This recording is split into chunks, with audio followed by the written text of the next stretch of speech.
Vous êtes à la gare. Le billet de train est sur le téléphone, mais vous n'avez plus de batterie. Sur les bornes de recharge publique, coup de chance, un câble traîne.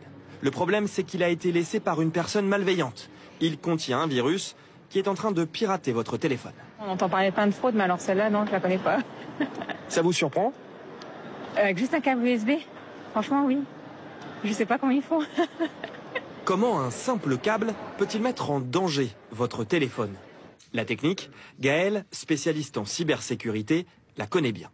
Il nous montre d'abord sur Internet les câbles en question, entre 30 et 200 € pièce. La plupart sont en rupture de stock, alors il en a reproduit un maison.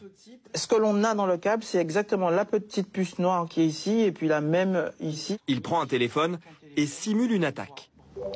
Via un programme informatique, le câble se connecte à Internet et envoie les photos du téléphone vers l'ordinateur de Gaël.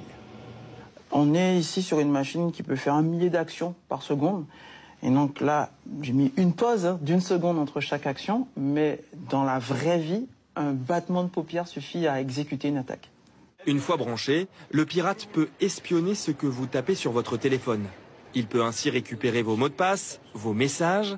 Il peut également s'envoyer vos photos ou vos contacts pour ensuite, par exemple, vous demander une rançon. Et même si vous le débranchez, le programme pirate continue d'agir. Alors comment se protéger? Ne pas utiliser de câble inconnu, bien sûr, mais parfois le virus se situe directement dans la prise. Surtout sur ce type de sortie USB que l'on trouve dans les trains ou dans les salles de réunion.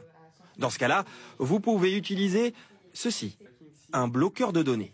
Dans le jargon, on appelle ça un préservatif USB. Qui permettent de faire passer que l'électricité et pas les datas, les données qui sont sur son téléphone. Donc il suffit de le brancher sur son câble et sur la prise. Et vous êtes protégé. Le prix, une dizaine d'euros. On les trouve principalement sur Internet. Enfin, dernière solution, la batterie externe. Avec elle, aucun risque pour le moment.